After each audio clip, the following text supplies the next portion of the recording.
You know, Joyce, I really want to say something to people about smoking. I'm not teaching, I'm not preaching. I want people to know what has happened to me over the years, um, to a point where not only do I have to wear this oxygen, I have to wear it 24 hours a day, 24/7. Um, and I think I have quit smoking uh, probably about 111 times in my lifetime. Um, but that's how many times it takes for some people. Um, it is such an addiction that you got to start as soon as the taste isn't even there anymore. You know, it's such an oral thing that you're just used to writing out bills. My lifestyle or my life habits that centered around smoking. I mean, when I wrote checks, I always had a cigarette. Wrote out checks. I mean, I'm thinking like the cigarette wasn't doing anything for me. I mean, it wasn't helping me write checks or pay the checks. But it was helping me get deeper and deeper into something called COPD, and that is um, chronic obstructive pulmonary disease, and it is irreversible. The part of my lungs that are destroyed, I will never, ever get back. And right now, I am living on 26% of my full lung capacity, and that is scary. I don't, well, of course, I'm at 62, I've done my dancing, I've done my, um, most of my um, things that would take a whole lot of energy to do, but um, even taking a walk, I can't walk to the corner, I can't walk 1 block without having to use what I call a nebulizer, and I have to carry this bag with me everywhere I go. And this bag contains a portable machine, another machine, that I can plug into a car or plug into a car socket that will give me an additional few breaths. No, these are just loners. These are just loner breaths. I started smoking about 16. My boyfriend smoked, and the girls that he was looking at were smoking, so I started smoking too. Um, my mother and dad, I remember, did smoke, but they stopped when I was very, very little. And I think they stopped because they didn't want to pass that kind of a habit on to their children. They were very, very wonderful and smart people. My parents were. And it doesn't matter it doesn't matter who's telling you you need to quit. Because you'll tell them, okay, I quit, just to get them off your back. But meantime, if you are still smoking when you're telling them that you quit, you're hurt. You're taking another little nip at your lung. You're taking another, and when I say nip, that was probably a Freudian slip, because it's just like cutting off, like surgery, like cutting off part of your lung. Tell me, how long can you breathe without your apparatus? I can breathe maybe a half an hour, up to a half an hour. Then what happens? Then I start wheezing, and when I start wheezing, I have to go to the emergency room, and where they do something called incubating me, and that's just opening my airway any way they can. And I've been told that that can't happen more than a couple of more times, and I'm out of here. My days are numbered anyway. I know that. No one's told me that. But if I were to ask someone to be straight up with me, my doctor would tell me, you probably have about 2 or 3 years to live. And I know that. I have friends here whose parents have died, who have cried. When I say I'll see you in a minute, I'm going to go outside and just take 3 puffs. And it hurts them to see me, so I've got a support system. I don't want to hurt other people, and I really don't want to hurt myself. But it had become a habit. I didn't know for so long what damage I was doing. But it's death. So why do the young folk not want to stop? Is it the addiction, or is it the fad? It starts off as the fad, and turns into the addiction. After a while, the cigarette, even after the crowd is gone, if the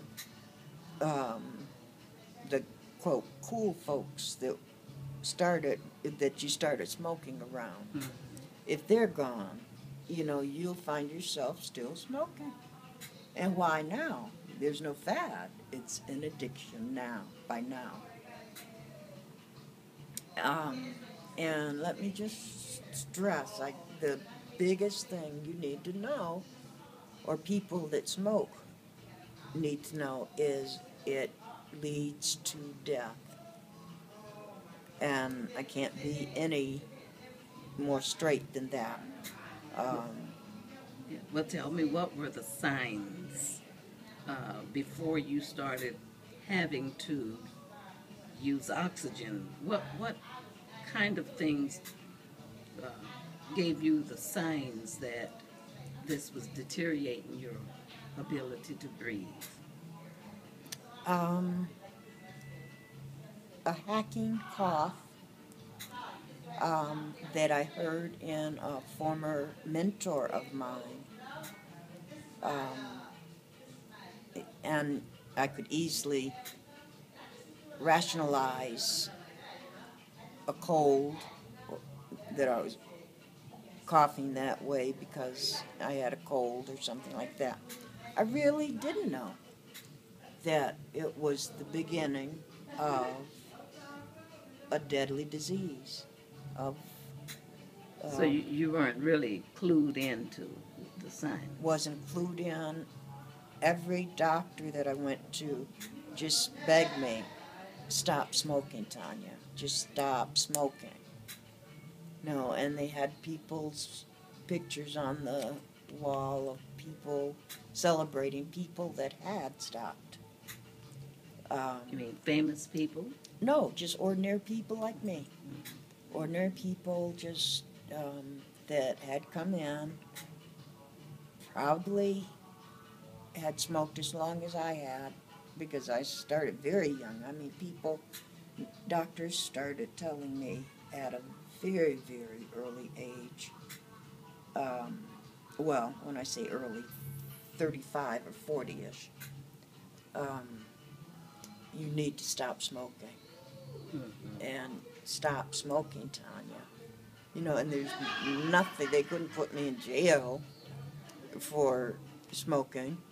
And if they could, they would have. If they could have stopped me from smoking, if they could have gotten it through my skull, how and where it would lead, how awful it would be. I have even another machine that I have to use now because when I lay down, my breathing is so shallow um, that unless I have this machine to force air into my airways, I um, I will not wake up. You know, I'll just stop breathing, and without I don't have any oxygen. I can't get the oxygen in. One last question, Tanya. Mm-hmm. Do cigarettes taste good? No, they don't taste good. Um,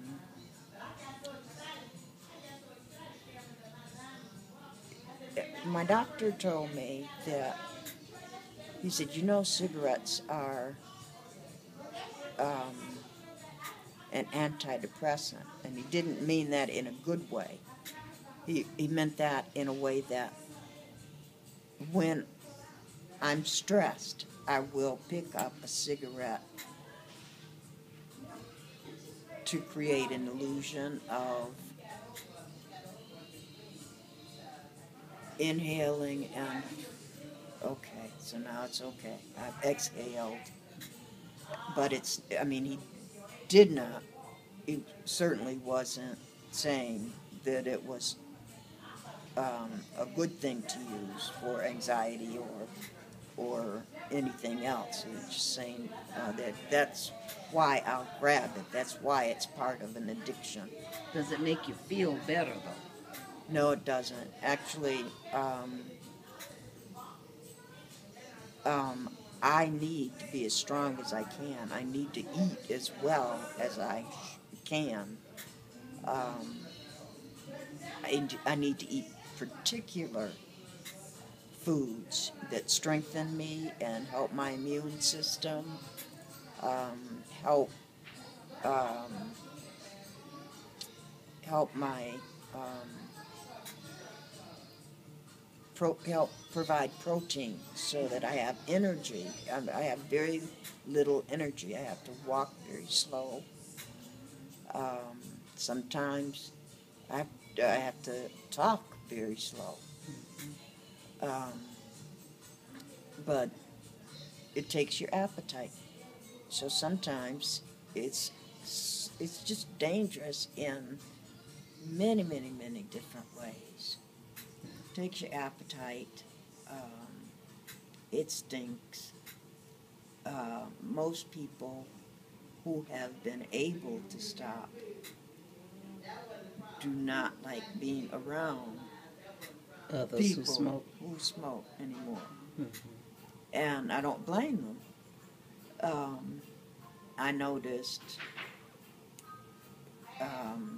maybe 10 or 15 years ago that smokers in restaurants were placed in the dimmest, darkest, near the garbage can kind of places. That's where they would see a smoker. They'd ask. And now You can't smoke in a restaurant or almost near a restaurant today. You just can't smoke in a restaurant. we'll close out and talk about the toxins that are in cigarettes. I think you can probably, being affected by those toxins, speak more with authority about it. I looked up one day on the computer after having come from a doctor's appointment, and I looked at the carcinogens, poisons. Just that- name two of them. Can you think of two of them? Embalming fluid, Formaldehyde. formaldehyde. A lot of things that have to do with fuel. Yeah. And that's why when you light a cigarette, it'll spark a little. Or when you go to put it out, it's hard to put it out. It wants to stay lit. But tobacco doesn't need all of that, does it? Tobacco companies put, I think, purposely put those carcinogens in there. Well, that is in reports. I've read that and I've heard that, But some people I didn't don't think it believe would happen to me. I didn't think it would happen to me. You didn't believe it either, did you? No, I didn't. I didn't believe the extent to which the companies would go to get people addicted to buy cigarettes. Cigarettes are $6, over $6 Yeah. now. Now it's a multi-billion-dollar Absolutely. effort, and they companies have, are making so much money. and people are dying faster and faster. And if And you they are pick it up- insulated from lawsuits. That's right. Because you're exercising choice. Absolutely. If I buy a pack of cigarettes Mm-hmm. or ask someone for a cigarette, Right. that is my doing. I have asked for them to give me some poison to put into my body.